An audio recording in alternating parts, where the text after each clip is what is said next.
이스라엘 백성들은 하나님의 명령에 따라 요단강을 도하하게 되어집니다.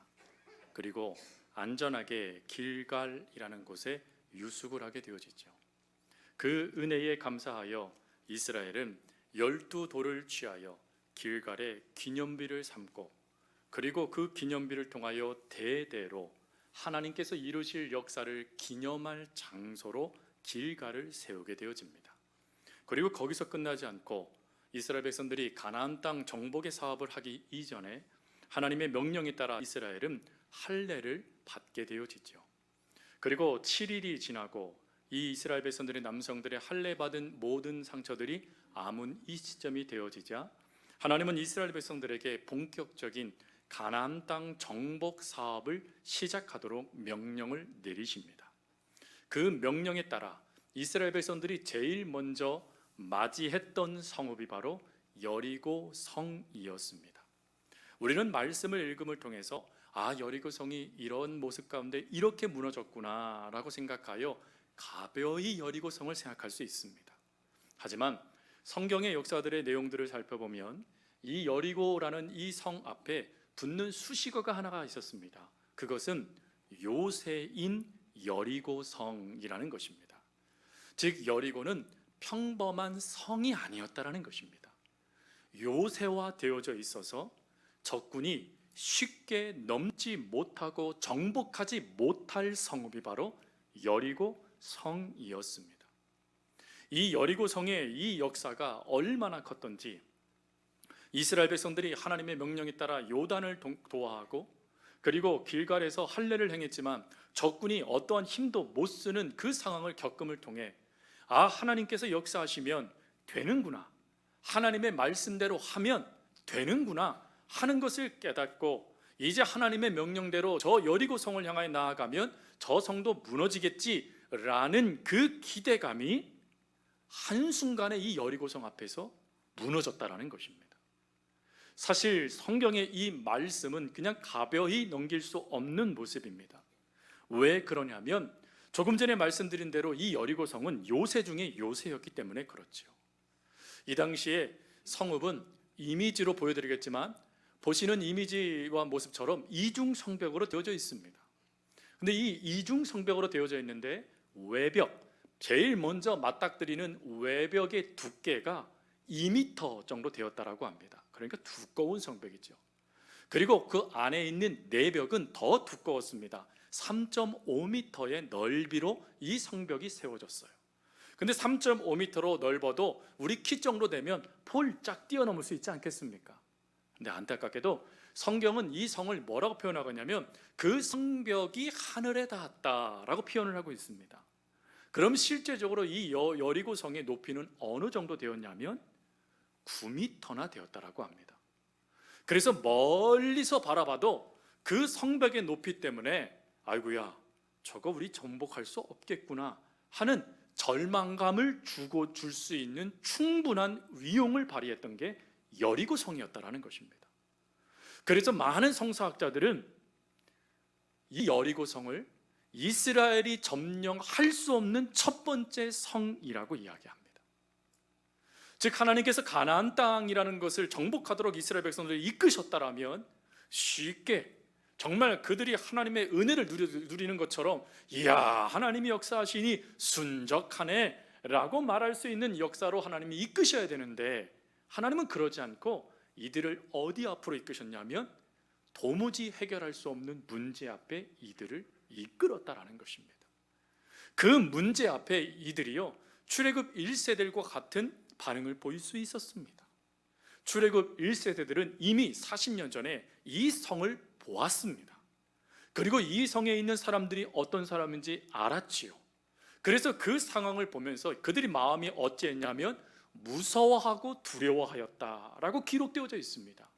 충분히 부모 세대가 경험했던 그 아픔을 이 다음 세대인 아들, 딸들의 이 세대에도 경험할 수 있는 그 성은 여전히 그 자리에 버티고 있었다라는 것이죠. 근데 이러한 문제들 가운데 이스라엘 백성들이 보여주는 모습이 참 놀랍습니다. 여러분 그 모습은 한마디로 하나님의 말씀대로 움직이고 그 움직임의 결론이 하나님은 그 성을 정복하게 하셨다라는 것이죠. 근데 그것은 결론입니다. 그러나 그 결론을 겪기 이전에 이들에게 문제는 여전히 해결되지 않는 문제로 그들 앞에 버티고 서 있었다라는 것이죠. 여러분, 이러한 문제들은 안타깝게도 우리의 인생 가운데도 나타납니다. 어느 심리학자가 그런 말을 하대요. 우리의 인생을 논하라고 이야기한다면 문제를 경험하고 문제를 해결해 가는 게 우리의 인생이다 라고 이야기를 하더라고요. 즉, 큰 외적인 문제뿐만 아니라 내적인 나의 문제조차도 그 인생 가운데 경험하고 그것을 해결해 가는 게 우리의 인생이라는 것입니다. 그런데 그런 인생이라 한다 할지라도 우리 그리스도인들에게 다가오는 인생의 문제는 조금 다르죠. 여러분, 우리가 하나님의 은혜 가운데 믿음 생활합니다. 신앙 생활하고 교회 봉사도 하고 또 하나님께 예물도 드리고 최선을 다하여 하나님을 사랑하고 그 사랑하는 모습을 가지고 최선을 다하여 믿음을 보입니다. 그런데 그런 우리의 삶에도 이러한 초롱성과 같은 여리고성과 같은 문제가 언제든지 우리 가운데 나타난다라는 것이죠. 그러면 그 문제가 나타나면 여실없이 우리는 뭐라고 얘기하냐면 하나님, 내가 하나님을 믿고 있잖아요. 제가 하나님을 위해 이렇게 헌신하잖아요. 제가 주를 위해서 제 모든 걸 걸었잖아요. 그런데 이게 뭐예요, 하나님? 이라고 말할 수밖에 없는 문제들이 우리 가운데 믿음을 도전시키듯이 다가올 수 있다라는 것입니다. 여러분, 그럴 때 어떠한 반응을 보이시겠습니까? 사울왕은 문제가 나타나자마자 그 문제를요 남에게 전가시켜버립니다. 너 때문에 그래, 너 때문에 이런 문제를 겪었어. 근데 의외로요 이러한 반응이 우리 삶에 많이 나타난다는 거 아십니까? 가정에서 문제가 발생되면 남 탓하기 바쁩니다. 너 때문에 그래, 네가 잘못해서 그래 라고 말이죠. 신앙생활도 마찬가지예요. 신앙생활을 함께 부부가 생활하다가 조금의 문제가 발생되면 그 문제를 하나님과 우리 사이에서 찾아야 되는데 우리는 그러지 못하고 남에게서 그걸 찾으려고 합니다. 그래서 여실없이 하는 말이 뭐죠? 당신이 기도하지 않아서 그래 라고 이야기합니다. 여러분, 문제 앞에 기도하지 않는 사람이 있을까요? 아니요. 문제가 얼마나 크냐 작냐 그거와 상관없이 문제를 만나면 모든 사람은 기도합니다. 그런데 내가 기도하지 않아 그 문제가 해결되지 않았다라는 생각을 갖는 것이 아니라 이 문제 내가 놓고 기도했는데 왜 이런 일이 발생되지 않았지라는 답을 나에게서 찾을 수 없으니 남에게서 찾는 것이죠. 그게 사울의 모습이에요. 또 어떤 이는 회피를 해요. 그게 요나의 모습이죠. 요나는 문제를 받았습니다. 그 문제는 무엇이었냐면 원수 땅에 가서 하나님 말씀을 증거하라는 거예요. 근데 그 문제에 요나는 어찌하죠? 회피를 선택합니다. 도망을 선택해버린 거예요. 싫다라는 것입니다. 또요, 아나니아와 삽비라 부부는 어떻지요? 문제에 직면하게 되자 거짓말로 그 위기를 넘기고자 했습니다. 또 아합과 이세벨 왕후는 폭력을 가지고 그 문제를 해결하고자 했었죠. 여러분, 모든 사람들은 문제를 겪게 되면 같은 방법으로 문제를 해결하지 않는다라는 것입니다. 폭력을, 남 탓을, 거짓말로, 회피로 다양한 방법을 가지고 그 문제를 해결하고자 하더라라는 것이죠. 그런데 오늘 본문에 나와 있는 출애굽 2세대들은 달랐습니다. 즉, 내가 무엇을 하겠다, 내가 무엇을 해야 된다 라고 하지 않고 이들은 아합, 사울, 아나니아와 삽비라, 요나와 전혀 다른 반응을 보이는데 그 반응이 바로 믿음의 반응을 보이더라는 것입니다. 즉, 도무지 내가 해결할 수 없는 문제를 맞닥뜨렸는데 그 문제가 현실적으로 그들을 충분히 무너뜨릴 수 있었음에도 불구하고 그 문제에 자신들의 시선을 고정한 것이 아니라 그 문제 가운데 자신들을 이끄신 하나님, 요단강에 홍수가 넘쳐서 도무지 넘을 수 없는 그 땅을 건너게 하신 하나님을 향한 믿음을 가지고 그들이 그 앞에 서더라라는 것입니다. 여러분, 이 모습을 히브리 기자는 히브리서 11장 33절 34절에 이렇게 고백합니다. 그들은 믿음으로 나라들을 이기고 의를 행하기도 하며 약속을 받기도 하며 사자들의 입을 막기도 하며 불의 세력을 멸하기도 하며 칼날을 피하기도 하며 연약한 가운데 강하게도 되기도 하며 전쟁에 용감하게 되어 이방 사람들의 진을 물리치기도 했다. 믿음으로 말입니다. 즉 믿음으로 문제들 앞에 섰다라는 것이에요. 믿음으로 문제들 앞에 섰더니 그 문제가 되고 불신앙이 되어져서 이들을 무너뜨린 게 아니라 오히려 하나님의 놀라운 기적을 경험하게 되는 축복의 통로가 되었다라는 것입니다. 성도 여러분, 이 모습, 이 은혜, 성경 속에만 나와 있는 모습이 아니라는 것을 믿으십니까? 하나님은요, 우리의 인생이 문제를 겪을 수밖에 없는 인생이라면 그 인생 가운데 우리가 무너지도록 방치하시는 분이 아니시라는 거예요.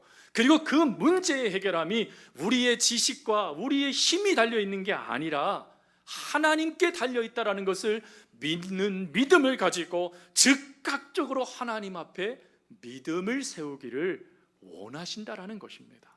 그럼 우리들도 믿음을 세우고 하나님의 은혜 가운데 다시금 말씀을 의지하면서 하나님 앞으로 나아가기 시작하면 우리도 이 기적의 주인공이 될 수 있다는 것이죠.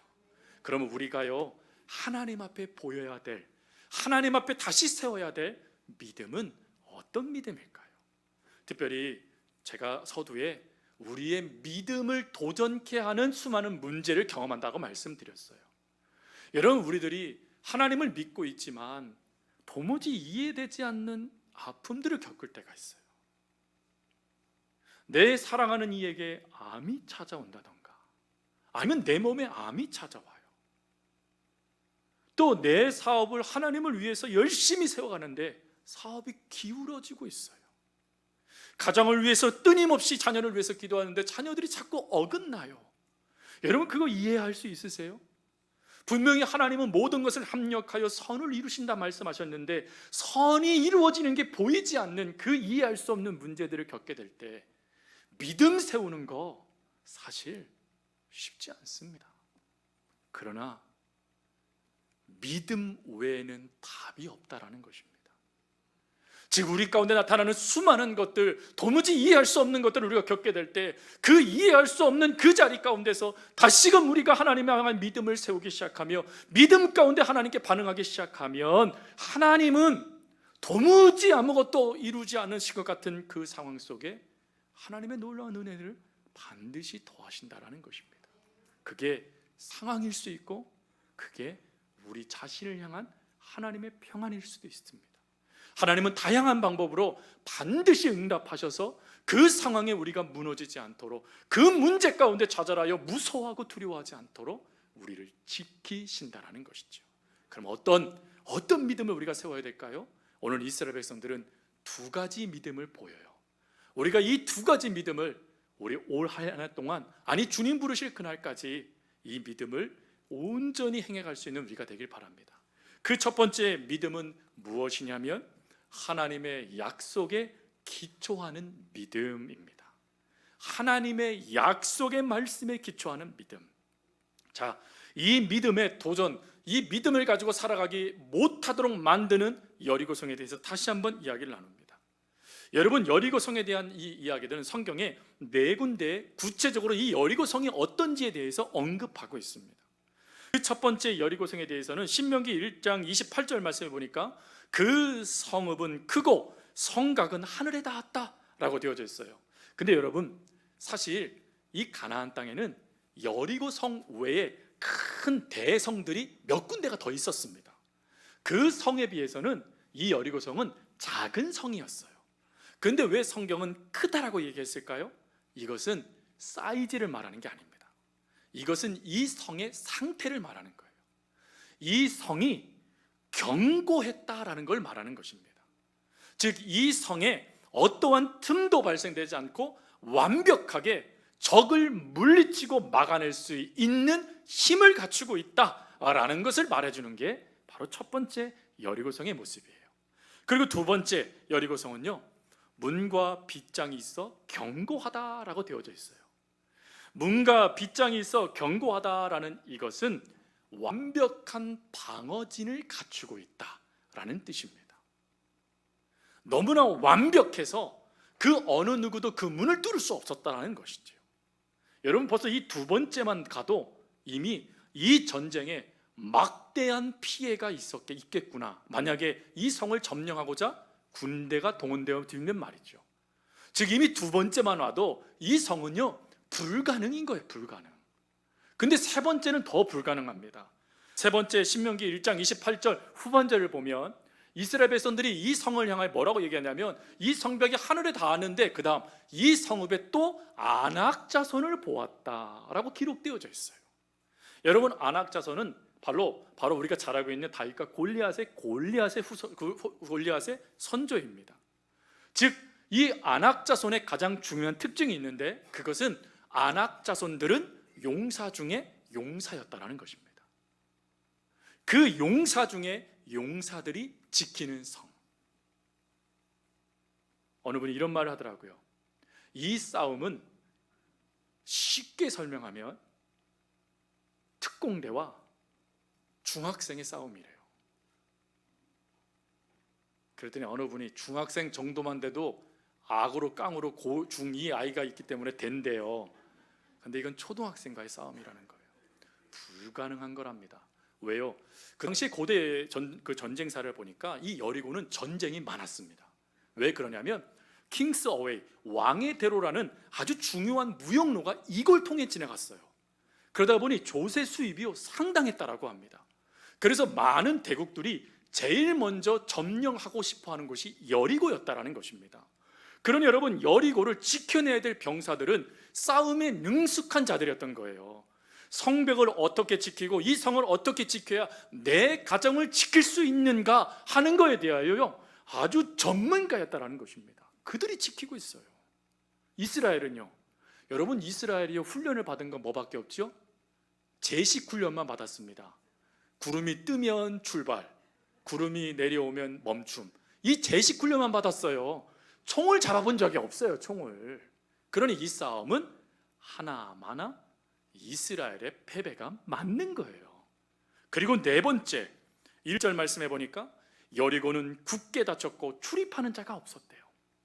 이 얘기는 물론 다르게 설명하는 분들이 계세요. 사람들이 두려워서 문을 꽁꽁 잠그고 있었다라고 생각하지만 원 의미로 보면 희망이 단절되다라는 뜻입니다. 즉 이스라엘이 이 여리고성을 점령할 수 있는 희망도 완전히 끝났다라는 것이에요. 근데 여러분, 그 앞으로 하나님이 이스라엘을 이끄신 거예요. 요새 중에 요새, 용사 중에 용사들이 버티고 있는 그곳에 이들을 이끄셨을 때 이들은 현실을 보게 됩니다. 이들 앞에 떡하니 버티고 있는 여리고성, 이들 앞에 두 눈을 부르키며 내가 죽으면 내 가정이 죽어라고 얘기하며 목숨을 걸고 있는 용사들을 이들이 보았어요. 그러면 어찌 되겠습니까? 만약에 여러분들이 함께 이 진영을 돌고 있는 이스라엘의 군인이었다면 그 모습을 보면 어떤 생각이 드시겠습니까? 이런 생각 드시지 않겠습니까? 불가능하겠구나. 아이고야, 자칫 잘못하면 나도 죽겠구나. 이런 생각 말입니다. 그런데 이런 생각이 이들에게 밀어오기 전에 이들은 즉시 무엇을 하냐면 하나님의 약속의 말씀을 붙잡으며 그 말씀의 기초를 세우기 시작합니다. 그러면 하나님께서 이들에게 허락하신 약속의 말씀은 무엇입니까? 두 가지입니다.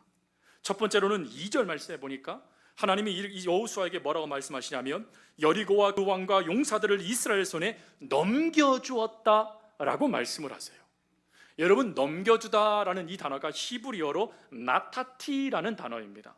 나타티라는 이 단어는 과거 완료형입니다. 과거 완료형이니까 하나님이 지금 넘기신다는 겁니까? 이미 넘기셨다는 뜻입니까? 이미 넘기셨다는 뜻입니다. 즉 이 성을 정복하는 성패는 이미 결정됐다라는 거예요. 하나님이 넘기기로 작정하셨기 때문에 어느 누구도 그 뜻을 바꿀 수 없다라는 것입니다. 여러분, 이 말씀은 여호수아서 1장 3절에 하나님께서 여호수아에게 뭐라고 말씀하시냐면 네 발바닥으로 밟는 땅을 다 내가 너에게 주겠다. 하나님 말씀하셨죠. 그 약속의 확인입니다. 재확인시켜 주신 거예요.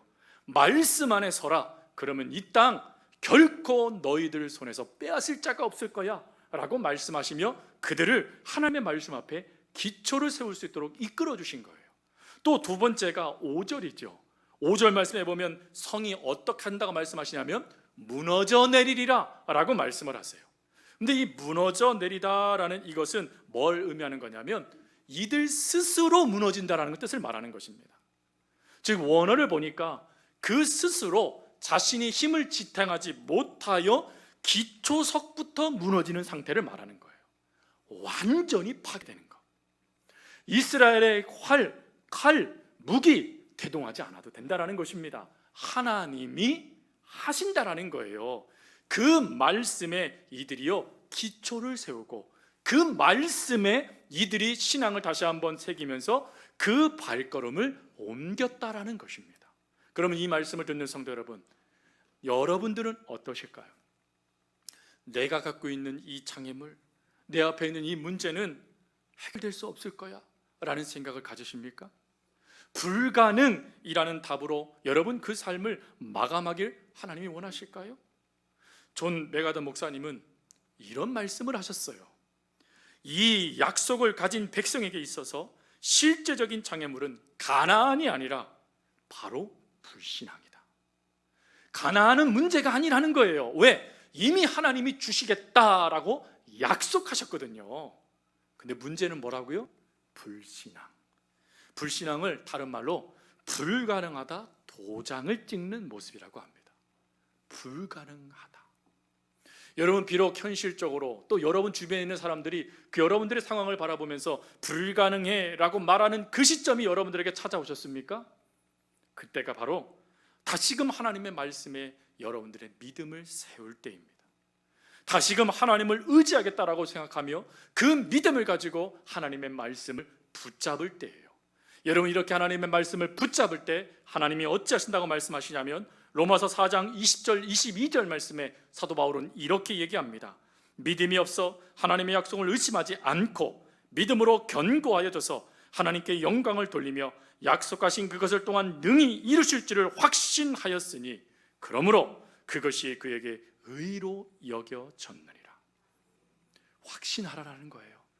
비록 현실이 충분히 여러분들을 무너뜨릴 수 있다 할지라도 믿음을 가지고 하나님 하실 일을 확신하라는 것입니다. 그러면 의로 여기셨다. 이 무슨 말이죠? 하나님이 그 믿음에 응답하셨다라는 것입니다. 그런 우리들도 혹 내 삶에 큰 장벽이 다가오고 또 내 삶에 내가 도무지 해결할 수 없는 문제 가운데 내가 죽을 것처럼 숨막히는 고통이 찾아온다라면 바로 그때가 하나님 말씀 안에 여러분들의 믿음을 다시 세울 때입니다. 늦지 않습니다. 그때에도 하나님이 여러분들의 믿음을 의로 여겨주십니다. 그러니 이 첫 번째 믿음을 하나님 앞에 볼 수 있길 바랍니다. 그리고 두 번째 믿음은 하나님의 말씀에 순종하는 믿음이에요. 여러분 이들이 드디어 하나님의 승리하신다는 그 약속의 말씀을 듣고 여호수아의 명령에 따라 이들이요 행진하기 시작합니다. 근데 그 행진하는 말씀에 대해서 2절부터 하나님은 구체적으로 어떻게 누가 무엇을 이 행동을 구체적으로 언급하시는데 그걸 그냥 줄이면 이거예요. 매일 한 번씩 성주위를 돌고 그리고는 진영으로 돌아가고 마지막 날의 7째 날에는 7바퀴 돌아라 라는 명령입니다. 여러분 이 명령을 이스라엘 백성들이 들었을 때 또 다른 문제가 발생돼요. 무슨 문제일까요? 성을 어떻게 정복해야 되는가 하는 방법의 문제가 아니에요. 여기서는 이미 하나님이 방법을 주셨으니까요. 그럼 무슨 문제가 발동될까요? 그 말씀을 내가 어떻게 받아들이는가 하는 영적 순종의 문제가 발생되는 거예요. 즉 지금 하나님께서 여리고성을 점령하라라고 말씀하신 이 명령은 현실적으로 이성적으로는 도무지 말이 안 되는 명령이에요. 여러분 철옹성과 같은 성벽이요 스스로 무너지는 것도 기적인데 7바퀴 돈다고 하루에 한 바퀴 돈다라고 이 성벽이 무너지는 전례가 있었습니까? 그들이 듣지도 못했던 이야기인 거예요. 전술전력을 세우려면 보통 이런 말을 합니다. 한 성을 점령하기 위해서는 10배의 군사력을 갖추고 있어야 된다. 10배의 군사력을 갖추고 있어도 이건 게임이 안 되는 게임이잖아요. 그러니 이런 문제예요, 여러분. 문제가 발생되는 거예요. 하나님 말씀은 말씀인데 순종할 수 없겠다라는 생각이 들어오는 거예요. 이성적으로 판단하고 합리적으로 판단해도 도무지 그것은 받아들일 수 없는 생각이 다가오는 거예요. 더군다나 여러분, 하나님의 말씀에 순종하면 역사가 있어야 되잖아요. 그렇죠? 예를 들어서 이스라엘 백성들이 첫날에 법궤를 딱 정제사장들이 메고 나팔을 그 다음에 들고 그 다음에 이스라엘이 각 지파별로 그 뒤를 따라가면서 행진하기 시작하면 뭔가요? 웅성웅성웅성거리는 소리가 난다던가, 아니 뭔가 좀 지진 같은 게 이렇게 난다던가, 아니면 번개가 좀 자자작 난다던가, 뭔가 그런 게 있어야 되잖아요, 여러분. 안 그래요? 우리 그런 거 원하잖아요. 하나님 앞에 기도할 때 하나님 제발 좀 이 문제를 들어주시고 응답해 주세요라고 기도하는데 아무런 변화도 없고 평안하기만 하면 여러분 그때 어떠세요? 이거 맞나? 하는 생각 들지 않겠습니까? 자그만치요 6일을 그렇게 보냈어요. 그리고 7일은 그거를 7번 하는 거였어요. 그러니 그들 속에 당연히 어떤 생각이 밀고 들어오냐면 이거는 합리적이지 않아. 도무지 이건 받아들일 수 없어. 하나님 혹시 실수하신 게 아닌가? 하는 생각이 그들 가운데 충분히 나타날 수 있었다는 것입니다. 그러자 여호수아는 즉시 어떤 조치를 취하냐면 10절 말씀에 이렇게 얘기를 해요. 여호수아가 백성에게 명령하기를 되 너희는 외치지 말며 너의 음성을 들리게 하지 말며 너희 입에서 아무 말도 내지 말라. 그리하다가 내가 너희에게 명령하여 외치라 하는 날에 외칠지니라. 왜 여호수아가 이 말을 했을까요? 부정적인 말의 파괴력을 경험했기 때문에 그렇습니다. 여러분, 이스라엘 백성들이 출애굽하여 즉시 이 왕애들을 통해서 가나안 땅으로 들어갈 수 있었습니다. 그런데 12정탐꾼을 통하여서 하나님 좀 알아보고 들어가게 해주세요 라고 해서 하나님이 어쩔 수 없이 그들을 보내셨지요. 근데 문제는 그들이 갔던 그 땅이요 풍요로운 땅이 맞았어요. 젖과 꿀이 흘렀어요. 하나님의 말씀대로 맞았습니다. 근데 문제가 있었네요. 성벽은 크고 그것은 안악자손이 있고 우리는 메뚜기만도 못하다. 여러분, 이 말을 들었던 이스라엘 백성들이 어떻게 됐죠? 그 부정적이지만 현실적인 그 말을 이스라엘 백성들이 받아들임을 통하여 하나님은 이렇게 말해요. 이스라엘이 내 앞에서 범죄하였다. 현실적으로 아무리 오라도 하나님이 주시겠다라고 하면 이미 우리는 받은 거예요. 그게 믿음이죠, 믿음. 그럼 그 믿음을 가지고 여호수아가 이렇게 말하지 않습니까? 이 모든 사람들은 우리의 밥상에 하나님 허락하신 반찬밖에 되지 않아. 밥이야. 그러니 갑시다. 그러니 어떻게 하죠? 이스라엘이 오히려 이들을 죽이려고 했어요. 부정적인 파괴력이 하나님의 말씀보다 앞섰던 거예요. 그래서 그런 일들이 발생되지 않도록 여호수아는 명령을 내린 것입니다. 어떠한 부정적인 말도 하지 말고 말씀을 기초하여 출발하였다면 끝까지 순종하여라. 성도 여러분, 여러분들이 만약 이스라엘의 병사들이라면 그러실 수 있으시겠습니까? 어떠한 변화도 이루어지지 않습니다. 여러분들이 하나님을 위해 기도했어요. 여러분 몸에 있는 암세포, 여러분 몸에 있는 질병, 내 가정에 있는 수많은 상처, 그 모든 것들을 놓고 여러분들이 기도했는데 하나님께서 아픔을 감해 주시긴커녕 더 심각한 문제만 발동시킨다면 어찌하시겠습니까, 여러분? 그때 그래도 믿어야 돼 라고 하며 그 걸음을 걸어가겠습니까? 침묵하실 수 있으시겠습니까? 다윗은 하나님을 향한 이렇게 하나님을 향한 자신의 믿음을 이렇게 말합니다. 내가 여호와 앞에 잠잠하겠습니다. 여러분, 지금 전쟁이 한참이에요. 원수가 내 목전까지 다가왔어요. 그때 잠잠할 수 있으시겠습니까? 하나님이 하실 수 있어 라고 말하며 그 자리 가운데 버티고 설 수 있으시겠습니까? 버티고 설 수 있는 그것, 하나님이 원하신다는 거예요. 근데 우리가 가장 못하는 게 바로 이 침묵이죠. 침묵. 왜요? 우리는 부정적인 말을 내뱉는 걸 너무 쉽게 해요. 우리는 현실이 마치 진리인 양 그것을 그냥 내뱉어 버려요. 제가 예전에 그런 말씀 드렸잖아요. 예전에 삼성병원에 병문안 중환자실에 가게 됐습니다. 그래서 그 하늘을 놓고 열심히 기도하고 정말 하나님의 은혜를 간구하며 나와서 엘리베이터를 탔는데 뭐라고 뒤에서 함께 갔던 신방대원들이 얘기했다고 하는지 기억나세요? 안 되겠지 하는 그 말이요. 저는 그게 너무나 충격이어서 지금도 그게 기억이 나요. 그 장면이. 여러분, 우리가 하나님께 기도할 때, 찬양할 때 그 찬양을 부르잖아요. 내 하나님은 크고 힘이 있어 못할 일 전혀 없네. 여러분, 이 찬양을 부르시면서 안 되겠지라고 한다면 차라리 뭐 하시는 게 낫죠? 침묵하는 게 낫습니다. 침묵하다라는 것은 내 말을 끊겠다라는 뜻이에요. 침묵하라라는 이 명령은 하나님의 말씀을 내 말보다 더 귀하게 여기겠다라는 믿음의 결단인 것입니다. 이런 모습에 대해서 신학자 마이어 박사님은 이런 말을 했어요. 모든 명령 가운데 기억하십시오. 우리가 가장 지키기 어려운 명령은 침묵, 조용히 하는 것입니다. 가장 할 수 없는 거라는 거예요. 가장 할 수 없는 그 명령을 하나님은 이스라엘 백성들에게 내려요. 그러자 이스라엘 백성들은 어찌하지요? 그 명령을 지켜 행합니다.